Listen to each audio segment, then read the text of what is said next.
तुम तीनों काम से ही लौटे हो ना? अरे और क्या, हम दूसरे ग्रह से आएंगे हम। सेठ जी तुम्हारे साथ काम पर कैसा व्यवहार करते हैं? बहुत अच्छा व्यवहार करते। हाँ, अब आते ही हमसे सवाल जवाब मत पूछा करो। बस अब जल्दी से हमारे लिए खाना लगा दो, बहुत भूख लगी है। मैंने कोई खाना नहीं बनाया। क्यों? क्योंकि मुझे सब पता चल गया है। तुम तीनों इतने दिनों से मुझे उल्लू बना रहे थे। आज मुझे रास्ते में सेठ जी मिले थे। मुझे पता चला कि तुम तीनों ही काम पर गए नहीं थे। मुझे लगा था कि अब तुम सुधर गए हो और सब ठीक हो जाएगा, लेकिन नहीं, मैं गलत थी। मैं ही पागल थी जो तुम जैसे नकारा औलादों पर मैंने भरोसा किया। अरे कब तुम तीनों अपनी जिम्मेदारी समझोगे? मैं तो थक गई हूँ। ये कहानी है बूढ़ी के लापरवाह 3 बेटे। एक बार की बात है, एक गांव में शांति नाम की महिला अपने बच्चों के साथ रहा करती थी। उसने बड़े कष्टों से अपना जीवन व्यतीत किया था।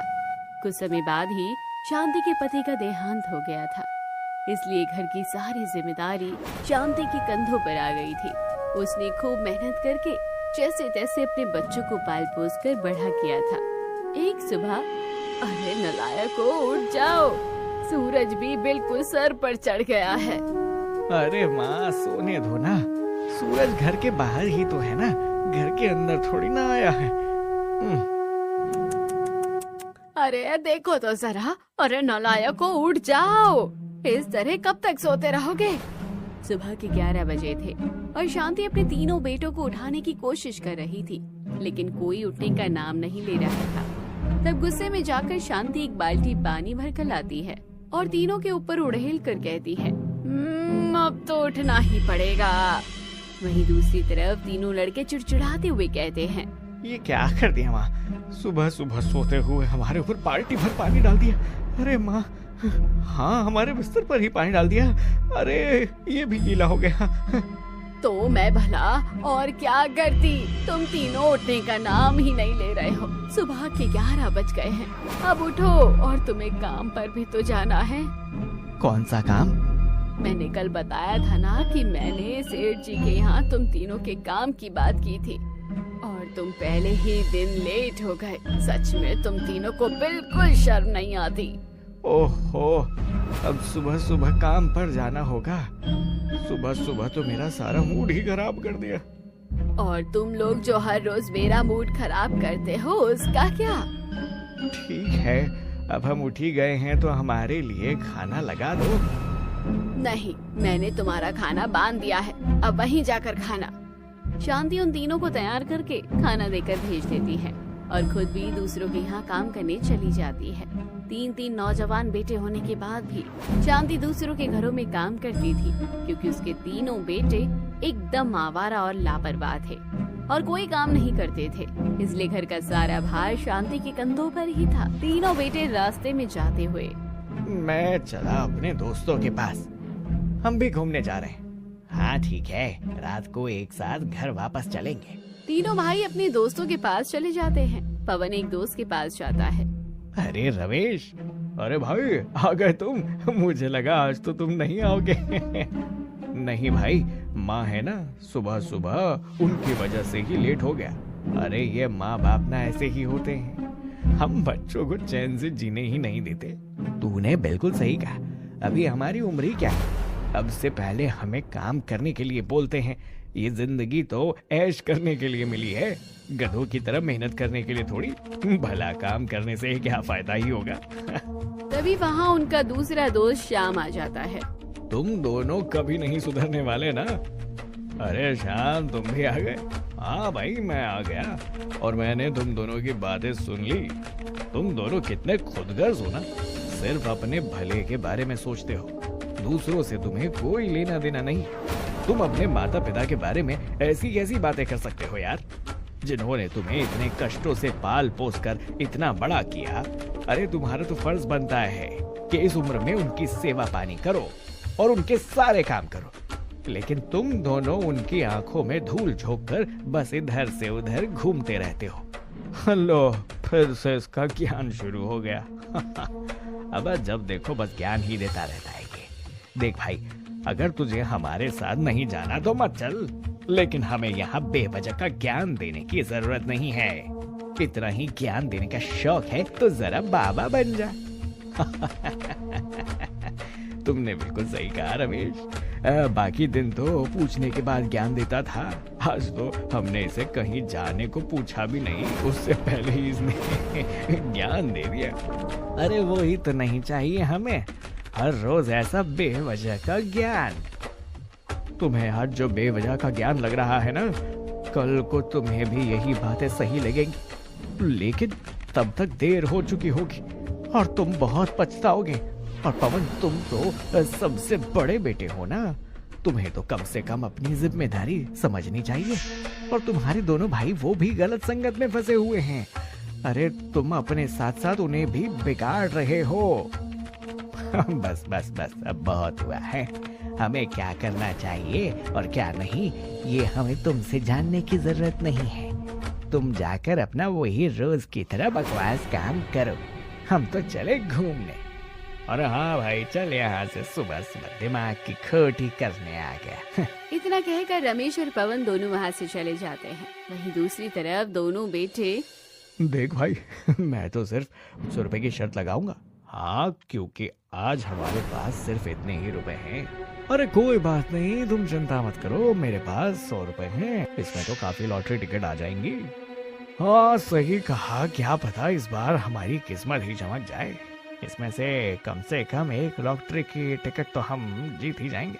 हाँ, हमें पूरा विश्वास रखना चाहिए, इस बार जरूर जीतेंगे और माला माल हो जाएंगे। तीनों पैसे लेकर लॉटरी की टिकट खरीदने दुकान पर जाते हैं। भाई ये लो 200 रुपए, हमें लॉटरी की टिकट दे दो। 20 रुपए की एक टिकट हो गई है। क्या, अब टिकट महंगी हो गई? ये तो गलत हुआ काफी है। अरे भाई, लॉटरी का इनाम भी तो ज्यादा है, तो टिकट तो महंगी होनी ही थी। सही कहा, ऐसा तो होना ही था। कोई बात नहीं भाई, तू हमें 5 टिकट दे दे। उनसे पैसे लेने के बाद दुकानदार उन्हें टिकट दे देता है। अब हम माला माल हो सकते हैं। एक बार पैसे आ जाएंगे तो पैसे आने के बाद हम तो पूरे गांव में राजा की तरह घूमेंगे। हाँ भाई, बिल्कुल सही कहा। तीनों बड़ी खुशी से लॉटरी की टिकट लेकर वहाँ से चले जाते हैं। फिर शाम तक टाइम पास करने के बाद, अच्छा दोस्त, अब हम चलते हैं। ठीक है यार, कल मिलते हैं। अब तो मुझे भूख लगी है, नींद भी आने लगी है। हाँ, घर जाकर मस्त पेट पूजा करेंगे। रजत और मोहन घर की तरफ निकल जाते हैं। घर पहुंचने के बाद देखते हैं कि पवन घर के बाहर ही था। तुम दोनों कहाँ रह गए थे? अरे बस अपने दोस्तों के साथ घूम रहे थे। चलो साथ में अंदर चलते हैं, वरना माँ सोचेगी कि हम काम पर नहीं गए थे। और अगर पता चल भी गया कि हम काम पर नहीं गए थे, तो फिर से वही भाषण शुरू हो जाएगा। अब मेरे बस की नहीं है रोजाना सुनना। अब मुझे भूख लगी है और नींद आ रही है। चलो अब अंदर। तीनों घर के अंदर जाते हैं। अरे तुम तीनों इतनी लेट क्यों आए हो? काम पर गए थे तो लेट तो होना ही था ना माँ। तुम तीनों सच में काम पर गए थे कि नहीं, या कहीं घूम रहे थे? अब काम पर जाना था तो काम पर ही जाएंगे ना माँ, कहीं और थोड़ी जाएंगे। अब हमें ज्यादा फालतू सवाल मत पूछो, पहले ही बहुत थक गए हैं हम। हमें भूख लगी है, जल्दी से खाना दे दो। ठीक है, अभी लगाती हूँ। शांति तीनों को खाना देती है और तीनों खाना खाने के बाद आराम से खर्राटे मारकर सो जाते हैं। बाद में शांति देर रात तक बर्तन साफ करती है और उसके बाद आराम करने जाती है। चलो, भगवान का शुक्र है कि आज ये तीनों काम पर तो गए हैं। लगता है अब शायद सब ठीक हो जाएगा, अब मुझे और काम करने की जरूरत नहीं पड़ेगी। शांति सोचकर खुश हो रही थी कि उसके तीनों बेटे अब काम पर जाने लगे हैं, लेकिन वो सच्चाई से अभी वाकिफ नहीं थी। अगले दिन तीनों सुबह उठकर फिर से काम पर जाने की बजाय घूमने निकल जाते हैं। रजत और मोहन अपने दोस्त के पास जाते हैं। चल आज लॉटरी देखकर आते हैं। हाँ। तीनों जाकर देखते हैं, लेकिन उनकी लॉटरी नहीं लगती। यार हम इस बार फिर से रह गए। सच में यार, पता नहीं हमारी किस्मत कब चमकेगी, पता नहीं कब जाकर हमारे नसीब में पैसा ही पैसा होगा। अरे इतनी आसानी से मिल जाता अगर पैसा, तो आज पूरी दुनिया अमीर होती। पैसा कमाने के लिए मेहनत भी करनी पड़ती है। अरे तुम तो हमें ज्ञान मत ही दो तो अच्छा होगा। अरे चलो यहाँ से, फिलहाल कहीं और डेरा लगाते हैं। तीनों वहाँ से चले जाते हैं। तीनों भाई एक जैसे, संगत भी बिल्कुल एक जैसी है। 1 रुपया कमाना नहीं, और माँ जो इतनी मेहनत से इन्हें पैसा कमा कर देती है, सारा जुए में उड़ा देते हैं। इस तरह कई दिन बीत जाते हैं। फिर जब शांति अपने काम से घर वापस लौट रही थी, तब उसे रास्ते में सेठ मिलता है। अरे शांति। सेठ जी, आपका बहुत बहुत शुक्रिया। आपने मेरे तीनों नालायक बेटे को काम दिया। आपकी वजह से अब सब ठीक हो जाएगा। अब तो तीनों बहुत ही लगन से काम करते होंगे। सुबह समय से घर से काम करने के लिए निकल जाते हैं और रात को भी देर रात तक घर वापस लौटते हैं। वो तीनों खूब मेहनत कर रहे हैं ना, अच्छे से तो काम करते हैं ना। अरे शांति, ये तुम कैसी बातें कर रही हो? मैं तो यही पूछने वाला था कि तुम्हारे तीनों बेटे आज काम पर क्यों नहीं आए। मैंने कुछ दिन इंतजार किया, लेकिन उसके बाद मैंने किसी और को ही काम पर रख लिया। वो तीनों मेरे पास काम नहीं करते। क्या कहा? हाँ, क्या उन्हें कहीं और काम मिल गया है?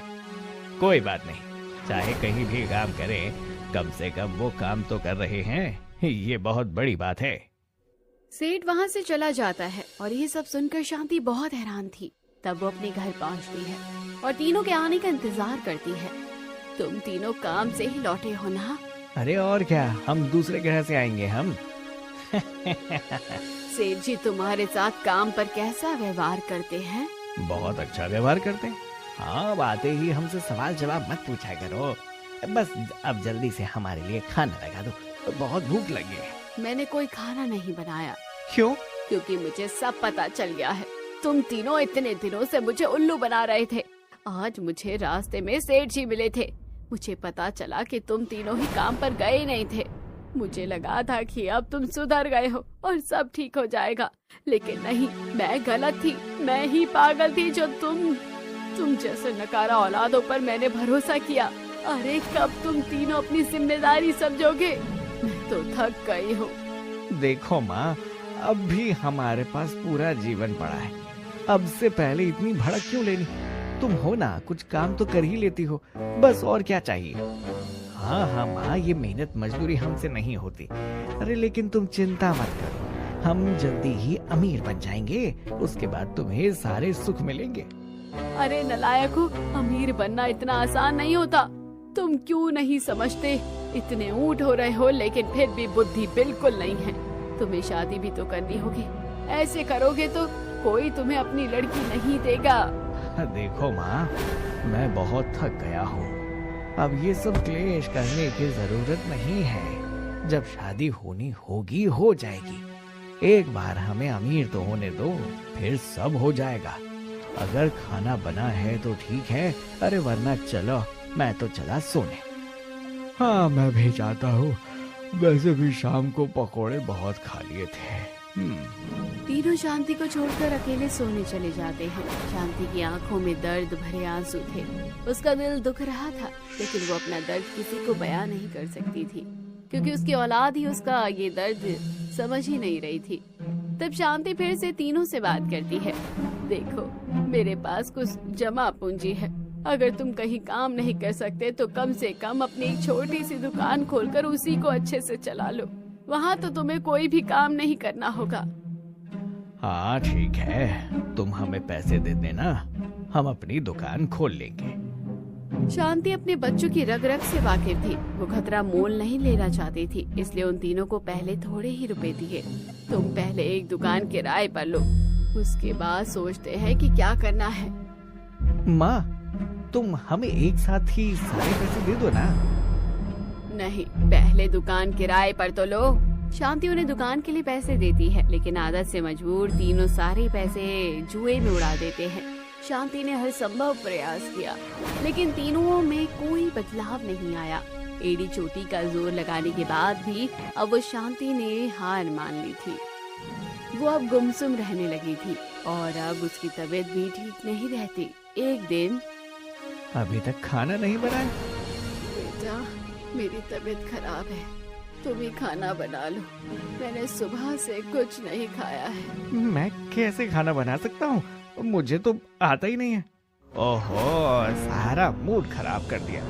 मुझे बहुत जोर की भूख लगी हुई है, अब क्या करें? हम बाहर चलकर खाते हैं ना। हाँ चलो। तीनों अपनी बूढ़ी बीमार माँ को अकेला छोड़कर चले जाते हैं। मैंने ऐसे कौन से बुरे कर्म किए थे जो मुझे ऐसा दिन देखने को मिल रहा है। इन्हें मेरी कोई परवाह नहीं। शाम को जब तीनों घर वापस आते हैं तब वो देखते हैं कि घर में शांति ही नहीं है। माँ कहाँ गई? पता नहीं, यहीं कहीं होगी। मैं तो बहुत थक गया, मैं चला सोने। हाँ चलो चले सोते हैं। कई दिन बीत जाते हैं लेकिन शांति घर वापस नहीं आती। पर अब तक माँ घर नहीं वापस आई। सही कहा भैया, पता नहीं कहाँ चली गई है। अरे कोई बात नहीं, कम से कम इसी बहाने घर में शांति तो है। अब कम से कम हमें उनकी चिक चिक तो नहीं सुननी पड़ती। हाँ सही कहा, अब तुम काफी सुकून है। सुकून तो है, लेकिन अब घर का काम कौन करेगा? अरे हमारे लिए खाना कौन बनाएगा? हाँ कोई बात नहीं, हम बाहर जाकर खा लेंगे। हाँ इसी बहाने हमें स्वादिष्ट खाना मिल जाएगा। हाँ चलो चलते हैं। शुरुआत में तो उन तीनों को कोई फर्क नहीं पड़ता क्योंकि उनके पास कुछ पैसे बचे थे जिससे उनका खाने पीने का जुगाड़ हो जाता था। लेकिन जैसे ही पैसे खत्म होते हैं तब उन्हें अपनी माँ की याद आने लगती है। माँ थी तो सब कितना सही था, हमें समय पर खाना मिल जाता था। देखो घर कैसे फैला हुआ है, ना ही घर में खाने का एक दाना तक है, और अब तो पैसे भी नहीं बचे। हाँ पता नहीं माँ कहाँ चली गई, हमें अब तक उनका पता ही नहीं चला। मुझे तो लगता है माँ हमसे बहुत दुखी हो गई थी, इसीलिए जानबूझकर हमें छोड़कर कहीं दूर चली गई है। पहले उन्होंने कभी अपनी माँ का ख्याल नहीं रखा, लेकिन अब उनके जाने के बाद उन्हें उनकी कमी महसूस हो रही थी। इस तरह कुछ और दिन बीतते हैं, लेकिन अब ना तो उन्हें कोई खाना देता है और ना ही कोई उधार। ऐसे तो हम बिल्कुल भूखे मर जाएंगे। लगता है हमें कोई ना कोई काम तो करना ही होगा। सही कहा भैया, ऐसे काम बिल्कुल नहीं चलने वाला। हम तीनों ही गांव में अपने अपने लायक कोई काम ढूंढ लेते हैं जिससे कम से कम अपने पेट का पालन पोषण तो कर सके। हाँ भाई, आज ही काम ढूंढने निकलते हैं। बस फिर तीनों बिना देरी किए काम ढूंढने निकल जाते हैं और तीनों को कहीं ना कहीं छोटा मोटा काम मिल ही जाता है। अब तीनों बहुत मेहनत करते थे, घर में कुछ पैसे भी आने लगे थे। आज खाने में फिर से नमकीन चावल बना दूं क्या? अरे नहीं भैया, मैं तो नमकीन चावल खा खा कर बहुत पक गया हूँ। लेकिन हमारे पास कोई चारा भी तो नहीं है। क्या तुम्हें चारा खाने का मन है? ना बाबा ना, मैं तो बिल्कुल नहीं खाऊं। बेशक कुछ भी हो, मैं तो नमकीन चावल ही खा लूंगा। तुम्हें शौक है तो तुम ही खा लो। अरे नालायक, यहाँ कोई चारा खाने की बात नहीं चल रही है। ये तो बस एक कहावत थी जिसका मतलब है हमारे पास नमकीन चावल खाने के अलावा कोई और विकल्प नहीं है। ओह अच्छा, अब मैं समझा। वैसे तुम हो सच में नालायक। सिर्फ मैं ही नहीं, तुम भी हो नालायक। भूलो मत, माँ हम तीनों को ही नालायक कहा करती थी। अरे माँ की बड़ी याद आती है भाई। समय रहते हमने उनकी कदर नहीं की। श्याम सही कहता था, एक समय आएगा जब हमें पछताना पड़ेगा। अब देखो, हमें तो रूखा सूखा खाना पड़ रहा है, वरना माँ तो हमेशा हमें प्यार से कितना तरह तरह का भोजन बनाकर खिलाती थी। सही कहा भैया, माँ के बिना घर सूना होता है। माँ है तो जहान है, वरना कुछ नहीं। माँ काश हमें पता होता। माँ कहा, अब तो मुझे चिंता होने लगी। काश एक बार फिर से माँ से हम मिलें। तथास्तु, तुम्हारी प्रार्थना स्वीकार हुई। तीनों ये आवाज सुनकर हैरान हो जाते हैं और जब पीछे मुड़कर देखते हैं तो उन्हें वहाँ शांति नजर आती है। माँ, माँ, माँ! तीनों बहुत खुश हो जाते हैं और दौड़कर अपनी माँ के पास जाते हैं। माँ, तुम कहाँ चली गई थी? तुम्हें पता है हम तुम्हें कितना याद करते थे। तुम ठीक तो हो ना माँ? हाँ माँ, आखिर तुम हमें बिना बताए कहाँ चली गई थी? हमने तुम्हें ज्यादा परेशान किया, इसीलिए तुम हमें जानबूझकर छोड़कर गई थी ना माँ? हाँ माँ, हमें माफ कर दो। अब हमें अपनी गलती का एहसास हो गया है। आज के बाद कभी ऐसा नहीं करेंगे हम। बस बस तीनों शांत हो जाओ। इतने सवाल पूछोगे मुझसे, मुझे जवाब तो देने दो। मैं कहीं नहीं, मैं बस पायल के साथ उसके घर रहने गई थी। क्या दीदी? हाँ वो विदेश से आ गई? हाँ, मैं आ गई। पायल वहाँ आती है। पायल एक अनाथ बच्ची थी जिसे बचपन में शांति ने पाल पोस कर बड़ा किया था। लेकिन दीदी आप माँ को लेकर गई थी तो कम से कम हमें बता तो देती। हमें पता है कितनी चिंता हो गई थी। देखो बेटा, हमें सब पता है। हम तुम पर नजर रख रहे थे। शुरुआत में तो तुम्हें कोई खास फर्क नहीं पड़ा था। तुम तीनों बीमार माँ को छोड़कर आवारा करते करते बाहर घूमते थे। तुमने ना तो कभी माँ के लिए कुछ किया और ना ही खुद के जीवन को सुधारने के लिए। माँ ने इतनी मेहनत की, इतने कष्ट सहे और बीमार होने के बाद भी इतना काम किया, लेकिन तुम्हें कभी ये बात महसूस नहीं हुई। मैं एक दिन जब माँ का हालचाल लेने आई तब माँ की तबीयत बहुत खराब थी। उन्हें इस हालत में देखकर मुझे बहुत दुख हुआ, इसलिए मैंने फैसला किया कि मैं उन्हें अपने साथ ले जाऊंगी। अरे हमें माफ कर दीजिए, इस बात के लिए हम बहुत शर्मिंदा हैं। लेकिन अब ऐसा नहीं है। अब हमें सच में माँ से बहुत फर्क पड़ता है। शुक्र है, कम से कम अब तो तुम्हें अक्ल आई। पायल ने मुझसे कहा था कि यही एक रास्ता है जिससे तुम सुधर सकते हो, क्योंकि अगर तुम्हें आगे से आगे सब मिलता है तो तुम कभी अपना आलस और लापरवाही नहीं छोड़ते। इसलिए मैंने इसकी बात मानी और तुम्हें बिना बताए यहाँ से चले गए। लेकिन कभी कभी मेरा मन ही नहीं लगता था तो तुम्हें देखने आ जाया करती थी। क्या कर सकते हैं, एक माँ का दिल जो है ना। माँ हमें माफ कर दो। अब हम आगे से ऐसा कुछ नहीं करेंगे। अब से हम बहुत मेहनत करेंगे और तुम्हारा भी बहुत अच्छे से ध्यान रखेंगे। हाँ माँ, मुझे माफ कर दो। हाँ माँ, मुझे भी माफ कर दो। अब हमें कहीं छोड़ कर मत जाना। नहीं, मैं तो माँ को अपने साथ वापस लेकर जा रही हूँ। नहीं दीदी, हम माँ को कहीं नहीं जाने देंगे। आपको रहना है तो आप यहाँ माँ के पास आकर रह सकते हो। हाँ, अब हम माँ को कहीं नहीं जाने देंगे। बिल्कुल सही, हमें भी माँ की सेवा करने का मौका चाहिए कि नहीं? अब मुझे यकीन है माँ ये सब तुम्हें अब अच्छे से रखेंगे। हाँ, अब तो मुझे भी लगता है, लेकिन मेरी नजर तुम तीनों पर रहेगी। अब माँ को परेशान मत करना। ठीक है साहिब।